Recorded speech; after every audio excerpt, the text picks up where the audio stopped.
नमस्कार और the deep dive में आपका स्वागत है। आज हम भारतीय न्यायपालिका की एक बहुत ही एक बेहद महत्वपूर्ण संस्था की बात करेंगे, उच्च न्यायालय। और आज हम उच्च न्यायालय के संवैधानिक प्रावधानों की परतें खोलने वाले हैं। जी बिल्कुल। हमारे पास उच्च न्यायालय भारत की न्यायिक प्रहरी शीर्षक वाले कुछ बहुत अच्छे नोट्स हैं। तो आज का हमारा मकसद सिर्फ अनुच्छेदों को पढ़ना नहीं है, नहीं, बल्कि हम एक पूरी कहानी को समझेंगे। कैसे संविधान ने, आप कह सकते हैं, ईंट दर ईंट एक ऐसी मजबूत संस्था खड़ी की जिसे राज्यों में नागरिकों के अधिकारों का किला माना जा सकता है। सही कहा आपने, किला। तो हमारा मिशन है अनुच्छेद 214 से लेकर 231 तक एक एक करके इन प्रावधानों के पीछे के क्यों और कैसे को समझना। चलिए शुरू करते हैं। तो सबसे पहले एकदम बुनियादी सवाल से शुरू करते हैं। किसी भी राज्य में एक हाईकोर्ट होगा, ये विचार या ये शक्ति आती कहां से? देखिए, इसकी नींव सीधे सीधे संविधान के 2 अनुच्छेदों में रखी गई है। ओके। एक है अनुच्छेद 214 और दूसरा है 241। अनुच्छेद 214 तो बहुत साफ साफ कहता है प्रत्येक राज्य के लिए एक उच्च न्यायालय होगा। बस एक सीधी घोषणा। हाँ, एक आधारभूत घोषणा। और फिर अनुच्छेद 241 जो है वो यूनियन टेरिटरीज यानी केंद्र शासित प्रदेशों की बात करता है। अच्छा। वो कहता है कि संसद कानून बनाकर किसी भी यूनियन टेरिटरी के लिए एक हाईकोर्ट बना सकती है या फिर किसी राज्य के हाईकोर्ट को ही वहां का अधिकार क्षेत्र दे सकती है। अच्छा, तो अनुच्छेद 214 कहता है प्रत्येक राज्य के लिए एक उच्च न्यायालय होगा। इसका मतलब तो ये हुआ कि जितने राज्य हैं उतने यही हाईकोर्ट होने चाहिए। हाँ, सुनने में तो यही लगता है, पर असल में ऐसा है नहीं। वे मैं सोच रहा था। बिल्कुल सही पकड़ा आपने। यहीं पर एक दिलचस्प बात सामने आती है। संविधान ये तो कहता है कि हर राज्य के लिए एक हाईकोर्ट होगा, लेकिन ये नहीं कहता कि वो अलग ही होगा। हाँ। आज भारत में कुल 25 उच्च न्यायालय हैं, जबकि राज्यों और केंद्र शासित प्रदेशों की संख्या तो कहीं ज्यादा है। तो इसकी वजह क्या है? इसकी वजह है साझा उच्च न्यायालय, मतलब कॉमन हाई कोर्ट्स, जिस पर हम अनुच्छेद 231 में और विस्तार से बात करेंगे। जैसे हमारे नोट्स में भी उदाहरण है गुवाहाटी हाई कोर्ट। हाँ। वो सिर्फ असम के लिए नहीं है, बल्कि नागालैंड, मिजोरम और अरुणाचल प्रदेश के लिए भी काम करता है। या फिर बॉम्बे हाई कोर्ट को ले लीजिए, उसका भी क्षेत्राधिकार काफी बड़ा है। बहुत बड़ा। महाराष्ट्र के साथ साथ गोवा, दादरा और नगर हवेली और दमन और दीव तक है। ठीक है, तो कोर्ट की स्थापना हो गई, लेकिन सिर्फ एक इमारत खड़ी कर देने से तो वो कोर्ट नहीं बनती। उसकी असली ताकत, उसका जो दर्जा है, वो कहाँ से आता है? शायद इसका जवाब हमें अनुच्छेद 215 में मिलता है। बिल्कुल। जो कहता है उच्च न्यायालयों का अभिलेख न्यायालय होना। ये कोर्ट ऑफ रिकॉर्ड का असल में मतलब क्या है?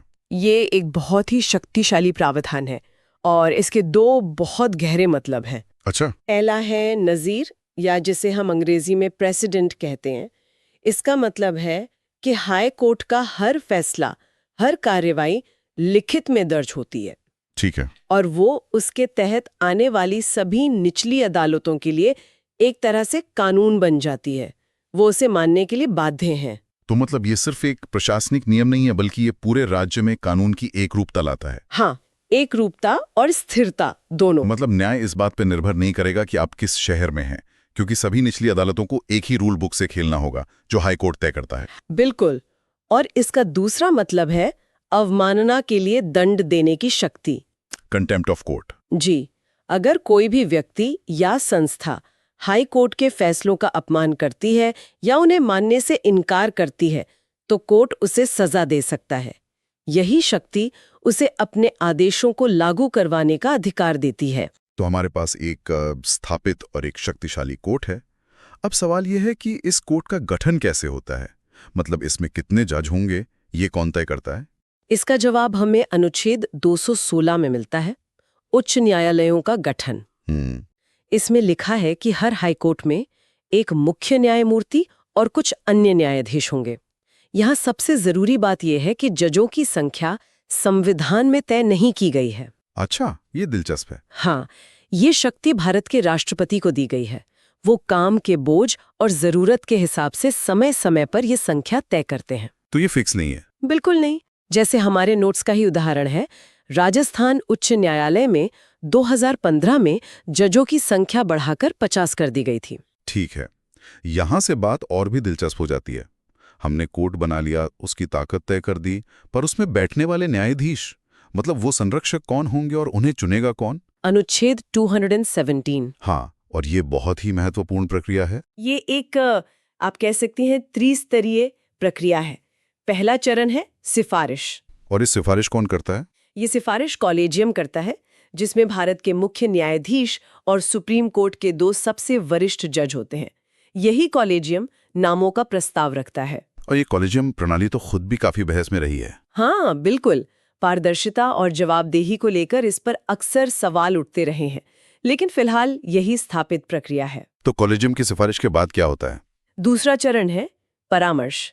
कॉलेजियम की सिफारिश पर संबंधित राज्य के राज्यपाल से सलाह ली जाती है, और अगर मुख्य न्यायाधीश के अलावा किसी और जज की नियुक्ति हो रही है तो उस हाईकोर्ट के मुख्य न्यायाधीश से भी सलाह ली जाती है। और फिर अंतिम फैसला। इन सभी परामर्शों के बाद तीसरा और अंतिम चरण आता है नियुक्ति, जो भारत के राष्ट्रपति के हस्ताक्षर से होती है। और इस पद के लिए योग्यताएं? मैंने नोट्स में पढ़ा 10 साल का न्यायिक अनुभव या 10 साल की वकालत। ये तो काफी सख्त शर्त लगती है। बिल्कुल। इसका मकसद शायद यही सुनिश्चित करना है कि बेंच पर केवल अनुभवी और परिपक्व लोग ही पहुंचें। बिल्कुल, और ये सिर्फ अनुभव की बात नहीं है, ये न्यायिक स्वभाव यानी जुडिशियल टेम्परामेंट को भी परखता है। इतने लंबे समय तक कानून की दुनिया में रहने से एक खास तरह की समझ और संतुलन आता है, जो न्याय करने के लिए बहुत जरूरी है। और कार्यकाल? उनका 62 साल की उम्र तक का कार्यकाल तय है। वैसे ये भी दिलचस्प है कि 1963 में 15वें संशोधन से इसे 60 से बढ़ाकर 62 किया गया था। अच्छा। नियुक्ति की प्रक्रिया तो समझ आ गई, लेकिन अगर किसी जज को हटाना हो तो, जिसे हम आम भाषा में महाभियोग कहते हैं, वो प्रक्रिया कितनी मुश्किल है? बहुत ज्यादा मुश्किल। अनुच्छेद 218 कहता है कि ये प्रक्रिया वैसी ही होगी जैसी सुप्रीम कोर्ट के जज को हटाने की है, जो अनुच्छेद 124(4) में दी गई है। और वो प्रक्रिया क्या है? न्यायाधीश जांच अधिनियम 1968 इसके 5 बेहद जटिल चरण बताता है। पहले तो लोकसभा के 100 या राज्यसभा के 50 सांसदों को एक प्रस्ताव पर हस्ताक्षर करने होते हैं। फिर सदन का अध्यक्ष या सभापति उसे स्वीकार करता है। और अगर प्रस्ताव स्वीकार हो गया तो एक 3 सदस्यों की जांच समिति बनती है, जो आरोपों की जांच करती है। अगर समिति जज को दोषी पाती है, तब जाकर उस प्रस्ताव पर संसद के दोनों सदनों में वोटिंग होती है। और वोटिंग में भी कोई खास शर्त होती होगी? हाँ, विशेष बहुमत चाहिए होता है, मतलब कुल सदस्यों का बहुमत और मौजूद और वोट देने वालों का 2/3 बहुमत। इसके बाद आखिर में राष्ट्रपति हटाने का आदेश जारी करते हैं। तो मतलब प्रक्रिया इतनी जटिल है कि ये लगभग एक निवारक, एक डिटरेंट की तरह काम करती है। सही कहा आपने। ताकि कोई भी सरकार राजनीतिक कारणों से किसी जज को आसानी से न हटा पाए। जी, ये उस दीवार की एक और मजबूत ईंट है जो न्यायपालिका को कार्यपालिका के दबाव से बचाती है। आपने बिल्कुल सही कहा, और इसी वजह से, जैसा हमारे नोट्स में भी लिखा है, आज तक भारत के इतिहास में किसी भी उच्च न्यायालय के न्यायाधीश को इस प्रक्रिया से हटाया नहीं गया है। ये तो बहुत बड़ी बात है। जी, अब बात करते हैं नियुक्ति के बाद की औपचारिकताओं की। शपथ, कुछ प्रतिबंध और सबसे जरूरी वेतन। इनके बारे में क्या व्यवस्था है? इसके लिए अनुच्छेद 219, 220 और 221 हैं। अनुच्छेद 219 के तहत न्यायाधीश राज्य के राज्यपाल के सामने शपथ लेते हैं। ठीक है। अनुच्छेद 220 सेवानिवृत्ति के बाद प्रैक्टिस पर रोक लगाता है। कोई भी जज रिटायर होने के बाद सुप्रीम कोर्ट और दूसरे हाई कोर्ट को छोड़कर किसी भी निचली अदालत में वकालत नहीं कर सकता। ये पद की गरिमा बनाए रखने के लिए होगा? हाँ, गरिमा और निष्पक्षता दोनों के लिए। और वेतन? वो अनुच्छेद 221 में है। यहाँ मैंने कुछ बहुत दिलचस्प बातें पढ़ी थी। हाँ, पहली बात तो ये कि वेतन संसद तय करती है। दूसरी, उनका वेतन राज्य की संचित निधि यानी consolidated fund of the state पर भारित होता है। भारत? इसका क्या मतलब हुआ? भारत होने का मतलब है कि विधानसभा में इस पर बहस तो हो सकती है, पर वोटिंग नहीं हो सकती। अच्छा, तो मतलब सरकार बजट की बहस में ये नहीं कह सकती कि अगर आप हमारे पक्ष में फैसला नहीं देंगे तो हम आपकी सैलरी काट लेंगे। बिल्कुल। ये तो आर्थिक स्वतंत्रता सुनिश्चित करने का एक बेहतरीन तरीका है। उस दीवार में एक और ईंट। एकदम सही। और इसी को और मजबूत करने के लिए ये भी लिखा है कि वित्तीय आपातकाल को छोड़कर नियुक्ति के बाद उनके वेतन भत्तों में कोई कटौती नहीं की जा सकती। तो हमने किला बना लिया, उसके संरक्षक नियुक्त कर दिया और ये भी सुनिश्चित कर लिया कि वो बाहरी दबाव से मुक्त रहें। अब देखते हैं उनके अधिकार क्षेत्र और शक्तियों को। क्या जजों का ट्रांसफर हो सकता है? या काम बढ़ने पर अतिरिक्त जज नियुक्त किए जा सकते हैं? हाँ, इन दोनों के लिए प्रावधान है। अनुच्छेद 222 राष्ट्रपति को ये शक्ति देता है कि वो भारत के मुख्य न्यायाधीश से सलाह लेकर किसी जज को एक हाई कोर्ट से दूसरे में ट्रांसफर कर सकते हैं। ठीक है। और अनुच्छेद 223 और 224 अस्थायी नियुक्तियों से जुड़े हैं। अगर चीफ जस्टिस का पद खाली है तो कार्यकारी मुख्य न्यायाधीश नियुक्त हो सकता है। और अगर काम का बोझ बहुत बढ़ गया है? तो राष्ट्रपति 2 साल तक के लिए अतिरिक्त न्यायाधीशों की नियुक्ति कर सकते हैं। अब आते हैं हाई कोर्ट के सबसे शक्तिशाली हथियार पर, जिसके बारे में हम सबने सुना है, अनुच्छेद 226 के तहत रिट जारी करने की शक्ति। ये क्या है और ये इतनी खास क्यों है? ये हाई कोर्ट की एक असाधारण शक्ति है जिसका मुख्य उद्देश्य नागरिकों के मौलिक अधिकारों और दूसरे कानूनी अधिकारों को लागू करवाना है। इसे न्याय का प्रहरी भी कहते हैं। इसमें 5 तरह की रिट्स आती हैं, है ना? जी, 5 तरह की, और हर एक का एक खास मकसद है। चलिए इसे एक एक करके सरल उदाहरणों से समझते हैं। मान लीजिए पुलिस किसी को बिना कारण बताए उठा ले जाती है, तो परिवार क्या कर सकता है? वो हाई कोर्ट जाकर बंदी प्रत्यक्षीकरण यानी हेबियस कॉर्पस की रिट मांग सकते हैं। इसका शाब्दिक अर्थ है शरीर को प्रस्तुत करो। मतलब कोर्ट पुलिस को आदेश देगा? हाँ, कि उस व्यक्ति को तुरंत कोर्ट के सामने पेश करो और बताओ कि उसे किस अधिकार से हिरासत में लिया है। और अगर कोई सरकारी अधिकारी अपना काम नहीं कर रहा हो, जिससे किसी नागरिक का हक मारा जा रहा हो, उसके लिए है परमादेश यानी मैंडेमस। हम आदेश देते हैं। बिल्कुल, कोर्ट उस अधिकारी को उसका काम करने का आदेश दे सकता है। फिर तीसरी है अधिकार प्रच्छा यानी को वारंटो, मतलब किस अधिकार से। ये कब इस्तेमाल होती है?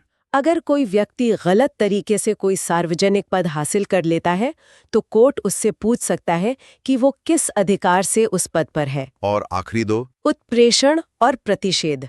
ये थोड़े मिलते जुलते लगते हैं। इनमें एक बहुत बारीक सा फर्क है। प्रतिषेध यानी प्रोहिबिशन का मतलब है मना करना। ये हाई कोर्ट तब जारी करता है जब कोई निचली अदालत अपने अधिकार क्षेत्र से बाहर जाकर किसी मामले की सुनवाई कर रही हो। ये एक तरह से रोकने का आदेश है। और उत्प्रेषण या ऑफिशियरी का मतलब है और सूचित करना। ये तब जारी होता है जब निचली अदालत फैसला सुना चुकी हो और हाई कोर्ट को लगता है कि फैसला गलत या गैर कानूनी है।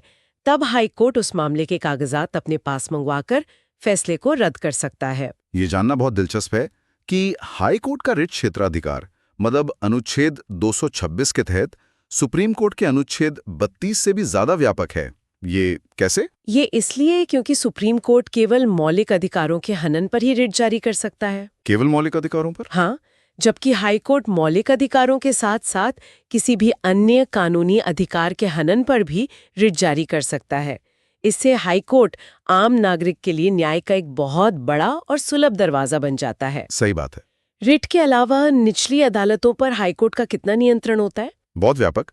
अनुच्छेद 227 हाई कोर्ट को अपने राज्य की सभी अदालतों और ट्रिब्यूनल्स पर अधीक्षण की शक्ति देता है। तो वो उनकी निगरानी कर सकता है। हाँ, वो उनकी कार्यप्रणाली की निगरानी कर सकता है, उनके रिकॉर्ड्स की जांच कर सकता है।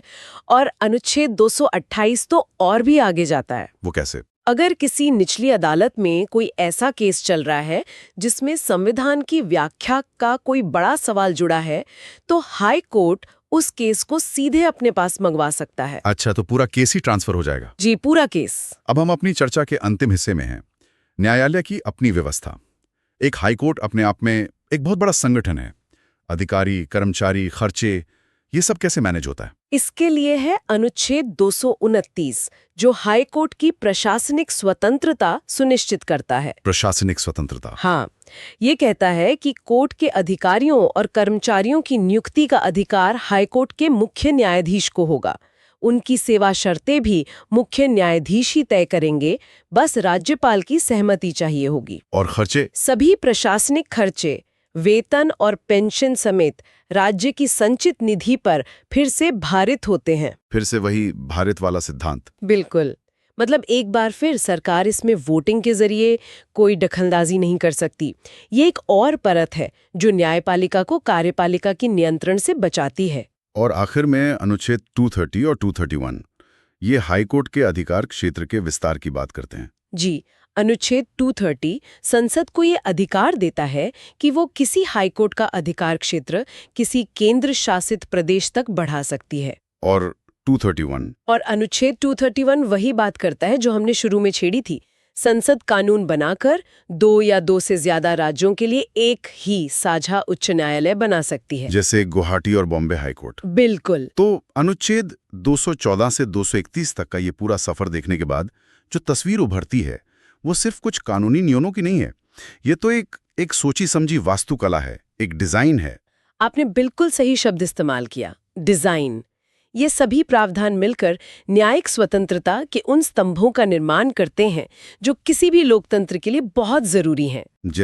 जैसे नियुक्ति की कलेजियम प्रणाली, हटाने की बेहद कठिन प्रक्रिया, कार्यकाल की सुरक्षा, वेतन का संचित निधि पर भारित होना, अपनी अवमानना के लिए दंड देने की शक्ति। ये सब मिलकर एक कवच बनाते हैं। हाँ, एक ऐसा कवच जो न्यायपालिका को बिना किसी डर या पक्षपात के काम करने की आजादी देता है। तो संक्षेप में ये प्रावधान ये सुनिश्चित करते हैं कि उच्च न्यायालय संविधान और नागरिकों के अधिकारों के एक मजबूत और निष्पक्ष संरक्षक के रूप में काम कर सकें। बिल्कुल, यही संविधान निर्माताओं का इरादा था और यही इन अनुच्छेदों का सार है। आज की इस विस्तृत चर्चा के बाद एक विचार हम अपने श्रोताओं के लिए छोड़ जाते हैं।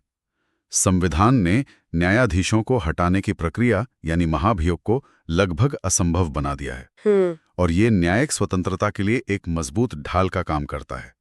पर सवाल यह है कि क्या यही मजबूत ढाल कभी-कभी न्यायिक जवाबदेही की राह में एक बाधा बन जाती है? ये एक बहुत बड़ा सवाल है। स्वतंत्रता और जवाबदेही के बीच ये आदर्श संतुलन कहाँ मिलता है? इस पर विचार कीजिएगा।